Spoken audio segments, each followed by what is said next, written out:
untuk meningkat acara yang kedua, yaitu sambutan dari kepala sekolah. Kepada Bapak Wiji Nugroho kami haturkan. Selamat siang, salam sejahtera untuk kita semua. Yang saya hormati Bapak Ibu Dewan Guru SD Negeri 1 Gaya Baru 5. Marilah pertama-tama kita panjatkan bersyukur kehadirat Tuhan karena pada pagi hari ini kita bisa dipertemukan kembali di ruang kelas ini untuk melakukan diseminasi. Apapun ada punya apa yang akan disampaikan oleh Ibu Ari nanti, mari kita cermati bersama apa itu budaya positif, bagaimana penerapan budaya positif di sekolah. Harapan saya dalam dimensi profil belajar Pancasila itu benar-benar bisa kita tanamkan ke dalam diri peserta didik kita dan menjadi sebuah pribadi dalam kehidupan sehari-hari mereka, di mana mereka nanti setelah mereka menjadi bagian dari masyarakat, mereka memiliki iman, memiliki kepribadian yang baik. Perhatikan dengan sesama apa yang akan disampaikan oleh Bu Ari selaku calon guru penggerak yang akan memberikan kepada kita diseminasinya tentang budaya positif. Saya rasa itu yang bisa saya sampaikan kali ini. Mohon maaf apabila ada kata-kata yang kurang berkenan di hati Bapak dan Ibu sekalian. Saya akhiri. Wassalamualaikum warahmatullahi wabarakatuh.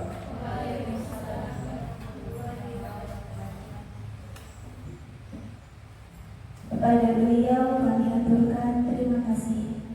Untuk acara yang ketiga, yaitu acara inti diseminasi penyebaran budaya positif di sekolah oleh Ibu Arifah Nurasi CGP Angkatan 10 Kabupaten Lampung Tengah. Kepada beliau kami haturkan.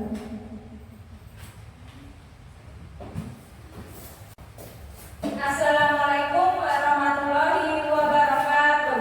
Waalaikumsalam warahmatullahi wabarakatuh.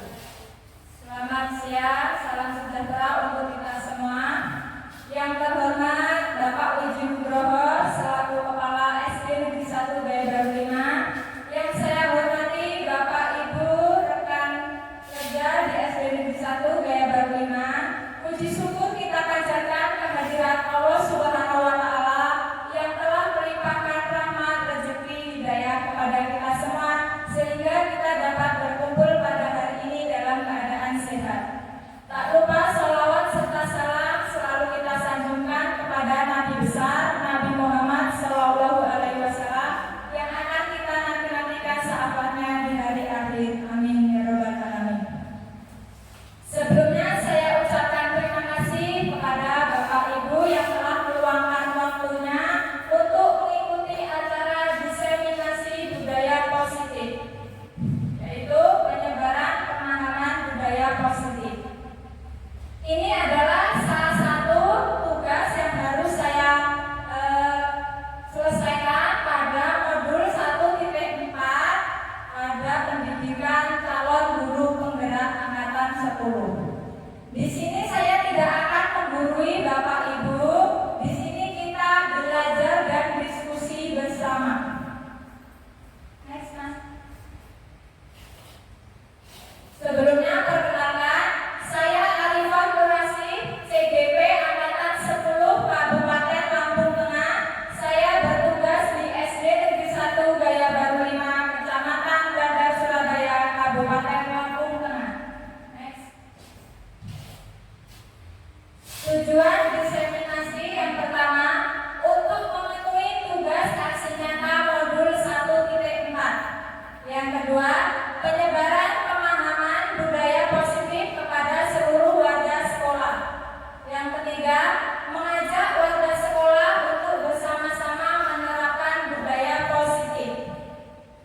Selanjutnya nilai-nilai kebajikan, yaitu nilai yang menjadi landasan perilaku.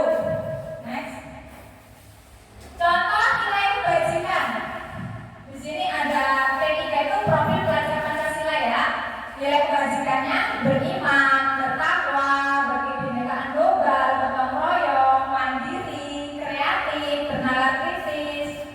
PYP itu organisasi pendidikan juga. Di situ nilai kebajikannya toleransi, rasa hormat, integritas, mandiri, menghargai, antusias, empati, kreativitas, kerjasama. Dalam life skill dapat dipercaya, lurus hati, pendengar yang aktif, tidak merendahkan orang lain, dan memberikan yang terbaik dari diri. Next. Kebutuhan dasar manusia. Segala sesuatu yang kita lakukan untuk mendapatkan apa yang kita inginkan. Seluruh tindakan yang kita lakukan memiliki tujuan tertentu, dan semua usaha terbaik yang kita lakukan adalah dalam rangka agar kebutuhan dasar kita terpenuhi dengan baik. Kebutuhan dasar manusia itu apa saja? Kita lihat next. Ada 5 kebutuhan dasar manusia. Yang pertama, bertahan hidup. Ada makanan, pakaian, tempat tinggal, keamanan, dan kesehatan. Yang kedua, kasih sayang dan rasa diterima. Rasa diterima, dipedulikan, berbagi, kerjasama, menjadi bagian dalam suatu kelompok. Yang ketiga, penguasaan. Harga diri, keinginan untuk dianggap, memimpin, berpartisipasi, diakui, dan didengar. Next. Yang keempat, kebebasan. Mandiri, memiliki pilihan, mencoba hal baru, mampu mengendalikan arah dirinya. Dan yang terakhir, kesenangan. Bermain, humor, antusiasme, dan tertawa.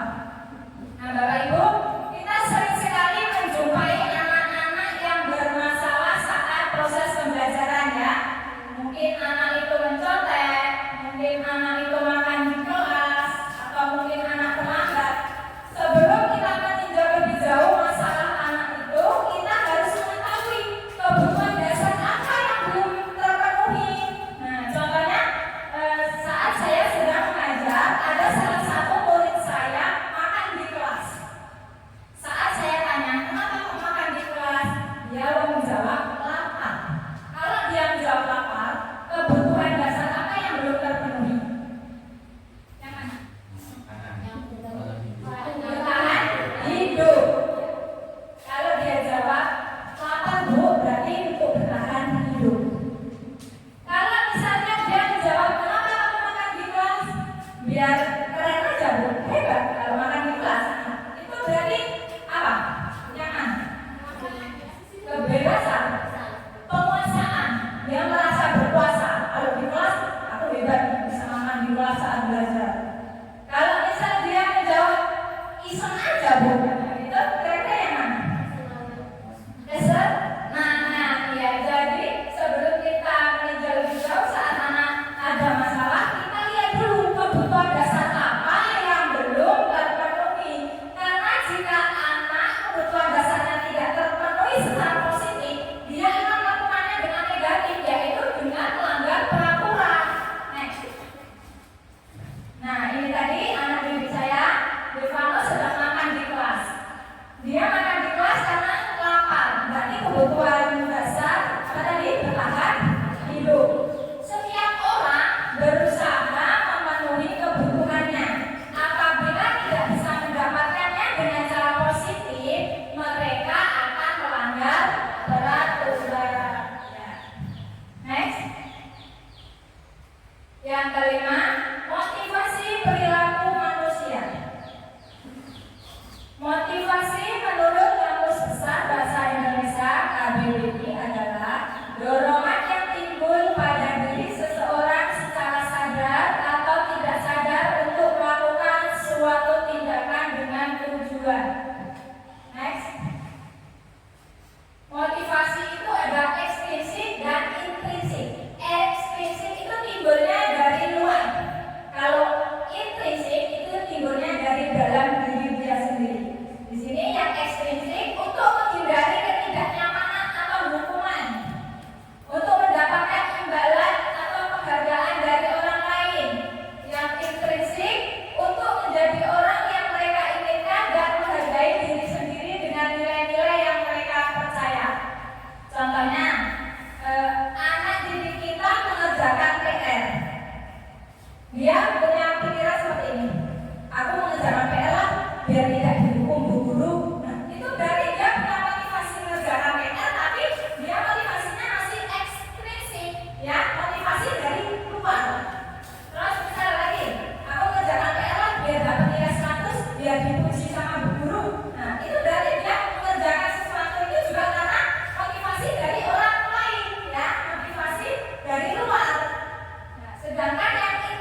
berupa hukuman fisik atau psikis. Kalau konsekuensi terencana, disepakati sesuai peraturan, murid tetap dibuat tidak nyaman. Sedangkan restitusi, proses menciptakan kondisi bagi murid untuk memperbaiki kesalahan. Proses kolaboratif yang mengajarkan murid mencari solusi. Jadi kira-kira jika ada permasalahan kita memakai yang mana? Restitusi. Next. Yang keenam, posisi kontrol guru. Next. Posisi kontrol guru di sini ada 5: penghukum, pembuat merasa bersalah, teman, pemantau, dan manajer. Nah, kira-kira Bapak Ibu di posisi yang mana? Bapak Ibu di posisi yang mana? Pemantau. Pemantau. Bu Idasa? Pemantau. Bu Ina? Mikir, masih mikir. Bu Ina? Pemantau. Ini yang mana? Pemantau. Pemantau. Pak Jadi? Posisi kontrol guru. Nah, yang mana? Teman. Bu Lili? Manajer. Bu Rita? Teman. Bu Rita ya? Teman juga. Mari kita lihat next. Nah, jika di posisi teman, apa jadi yang pertama penghukum. Nah, di posisi penghukum itu guru akan melakukan ini. Di sini kebaca nggak dari belakang? Nggak begitu terlihat ya? Guru menggaji penunjuk. Menggaji. Contohnya, kalau kamu tidak melakukannya, nanti akan saya hukum. Nah, itu menghukum. Kalau membuat rasa bersalah, begini. Kamu sudah Bapak Ibu kasih tahu, kamu lagi, yang telat kamu lagi, yang gak pakai topi kamu lagi, yang merasa disalahkan, itu membuat rasa bersalah. Kalau jadi teman, ayolah, jangan lakukan kesalahan lagi demi ibu. Apa gak kasihan dengan orang tuamu? Nah, itu sebagai teman. Jika sebagai pemantau, kita menghitung dan mengukur apa peraturannya, kamu kok melakukan kesalahan, terus kita catat apa saja anak ini sudah melakukan apa saja kesalahannya, kita pantau ya. Sedangkan manajer mengajukan pertanyaan-pertanyaan. Nah, apa yang kita yakini? Kesalahan apa yang kamu lakukan? Kamu akan mencoba memperbaikinya dengan cara apa? Nah, seperti itu ya. Jadi perbedaan dari penghukum, pembuat orang merasa bersalah, teman, pemantau, dan manajer. Hasilnya bagaimana? Saat kita menghukum, anak akan memberontak. Mungkin dia punya dendam. Oh, kita mau berpindah mau kali ini. Nah, punya dendam. Mereka tetap ada rasa jengkel dengan kita. Nah, jika kita membuat orang merasa bersalah, anak merasa tersakiti, dia tersudutkan. Aku disalah nih. Seperti itu ya. Jika sebagai teman, anak itu akan ketergantungan. Dia akan merasa Pak Guru, Bu Guru itu bestie. Jadi kita harus tetap jaga jarak sama. Boleh sebagai teman, tapi tetap ada jaraknya ya. Terus sebagai pemantau menyesuaikan diri bila diawasi. Nah, apabila jadi pemantau ya Pak Lagi, tadi Pak Lagi ini jadi pemantau ya. Anak akan tertib, akan disiplin jika diawasi saja. Kalau tidak diawasi, ada Pak Guru ya, itu jika pemantau. Tapi jika sebagai manajer, anak akan menguatkan pribadinya masing-masing. Ini adalah perbedaan dari penghukum, pembuat orang merasa bersalah, teman, pemantau, dan manajer. Jadi posisi kontrolnya mana yang harusnya kita lakukan? Manajer ya. Sebagai guru kita harus berada pada posisi kontrol manajer. Next. Keyakinan kelas. Mengapa keyakinan kelas? Mengapa bukan peraturan kelas? Kenapa? Karena apa? Kalau keyakinan lebih luas. Lebih luas. Kalau peraturan Kayak apa? Sejenis memaksa. memaksa. Ya, serem ya. Next.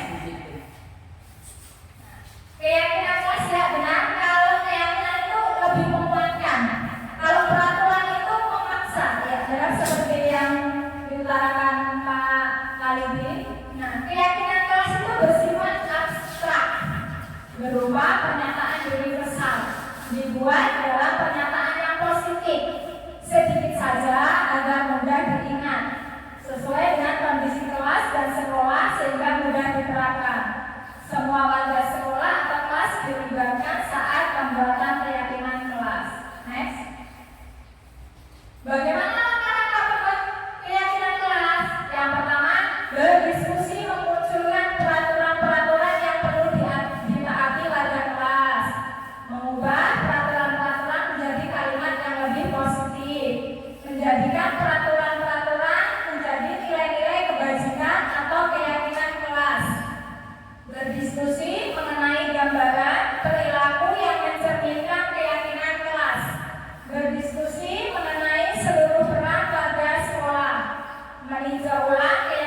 kita nanti panggil anak tersebut, lalu kita kasih pertanyaan sesuai segitiga restitusi. Video yang kedua, Mas.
Itu adalah cara kita mengatasi jika ada anak bermasalah. Jadi yang pertama, kita tidak menyalahkan dia, tidak memojokkan. Kita stabilkan identitas. Jadi di situ kita tidak menyalahkan. Kita beritahu jika kesalahan itu manusiawi. Yang terpenting bagaimana cara kita tidak mengulangi kesalahan yang sama. Dan yang kedua, validasi tindakan yang salah. Pasti dia punya alasan kenapa kok melakukan itu. Jadi kita tahu alasannya mengapa kok anak melakukan hal tersebut. Dan yang terakhir, menanyakan keyakinan. Setelah itu kita tanyakan keyakinan kelas mana yang dia langgar. Nah, di situ dia terus berpikir. Terus kita ajak mencari solusi. Bagaimana caranya agar kesalahan itu tidak terulang kembali. Dari sini anak diajak berpikir ya. Oh, saya harus begini, harus begini. Setelah kejadian ini tentu anak menjadi lebih percaya diri. Dalam penerapan disiplin positif, hendaknya guru memiliki standar kepribadian, profesional dan sosial yang baik, di mana guru mau berefleksi pada posisi kontrol pada saat ini. Bagaimana menjalankan dirinya sebagai sistem amok, yaitu posisi manajer yang menumbuhkan murid sebagai insan yang mandiri, merdeka, dan bertanggung jawab standar nasional pendidikan. Kiranya ini yang dapat saya paparkan, ada materi yang telah saya dapatkan dalam pendidikan guru penggerak. Terima kasih, saya akhiri. Wassalamualaikum warahmatullahi wabarakatuh. Pengacara yang selanjutnya yaitu tanya jawab dan diskusi. Untuk Bapak Ibu yang ingin bertanya, dipersilakan untuk bertanya kepada pembawa materi. Sama Bapak Ibu bertanya. Ya, dulunya.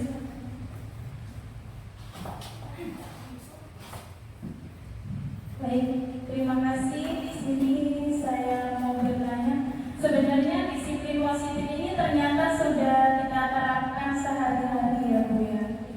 Nah, tadi kan Bu Ari memaparkan tentang kesepakatan dan keyakinan kelas.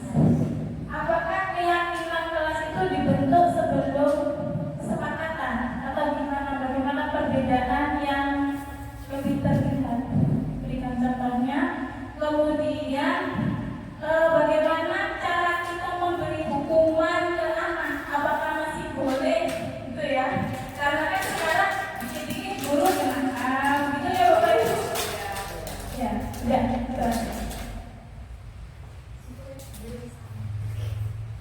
Terima kasih Bu Yus tadi bertanya apa perbedaan dari kesepakatan kelas dan keyakinan kelas itu?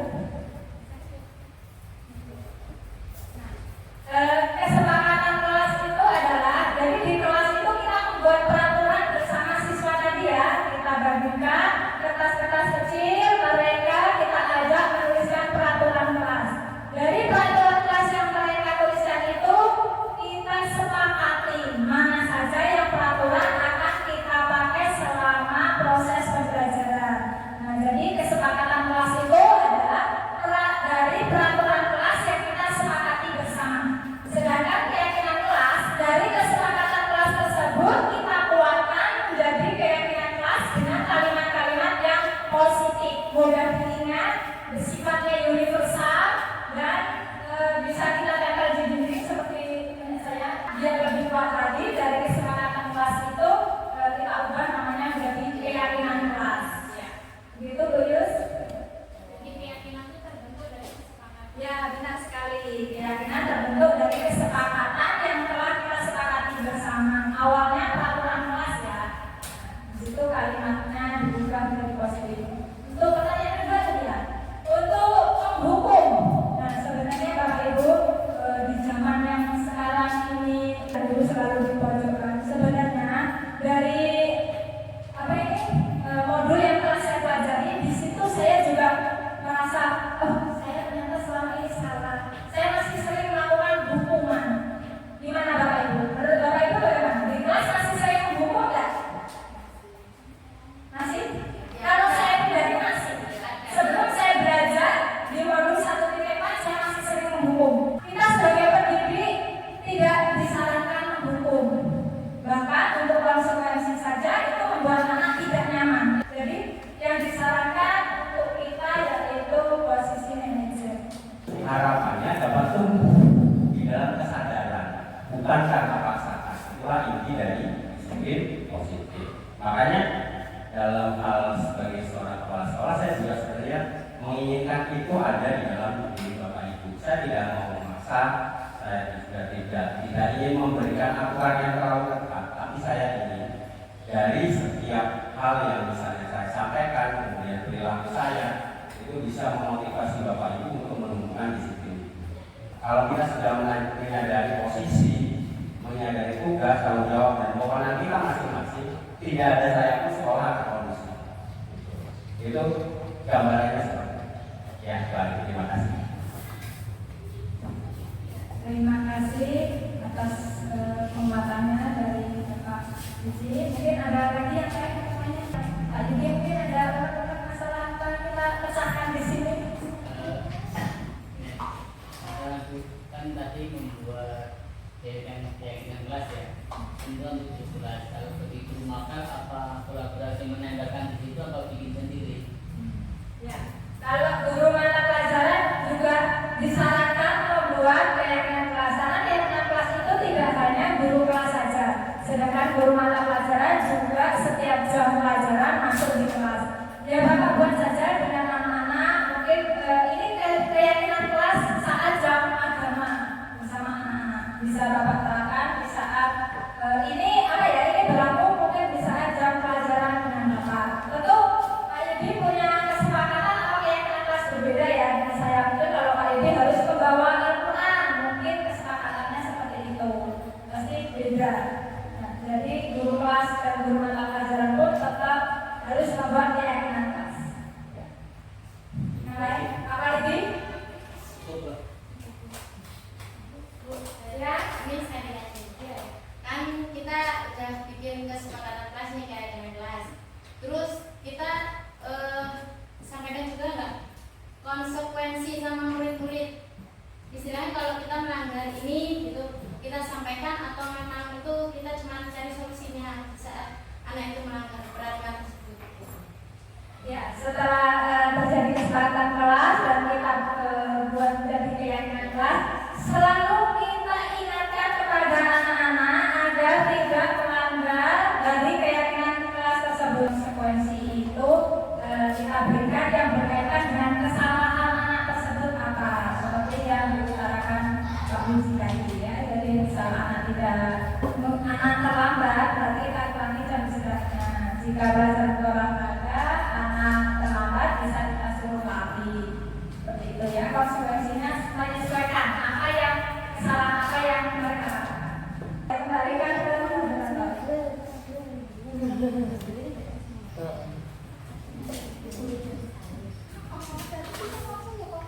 Alhamdulillahirrahmanirrahim. Diskusi kita pada pagi hari ini berjalan dengan lancar.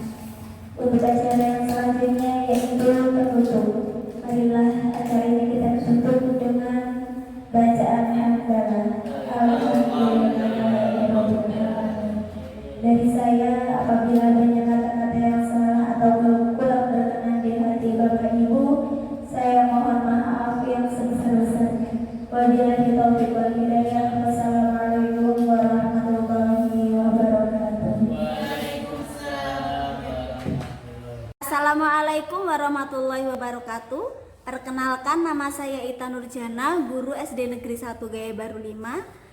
Setelah saya mengikuti diseminasi budaya positif dari Bu Arifah Nurasi, saya menjadi sangat paham tentang disiplin positif, sehingga sangat baik diterapkan untuk anak ataupun siswa, supaya siswa menjadi siswa yang disiplin dan menciptakan karakter yang baik. Semoga dengan penjelasan tersebut, guru dapat memposisikan sebagai control manager agar siswa menjadi insan yang mandiri dan bertanggung jawab. Demikian dari saya. Wassalamualaikum warahmatullahi wabarakatuh.